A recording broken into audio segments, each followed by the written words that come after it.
Hi అండి, welcome to one more రాగి breakfast recipe. Super టేస్టీగా ఉండే రాగి పిండితో చాలా క్విక్గా అయిపోయే ఉప్మాని చేసి చూపిస్తున్నాను.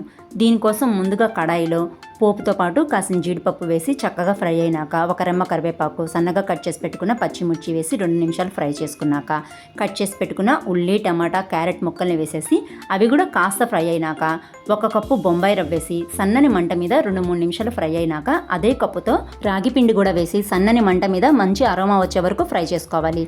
ఈలోగా వేరొక స్టవ్ మీద 4 కప్పుల నీళ్లు పోసుకొని మరగనిచ్చుకోవాలి.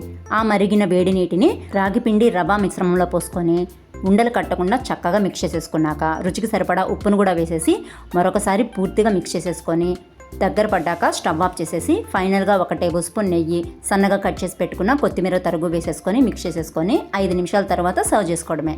రాగి ఉప్మా నచ్చితే కనుక లైక్ చేసి షేర్ చేసి ఛానల్ని సబ్స్క్రైబ్ చేసుకోండి.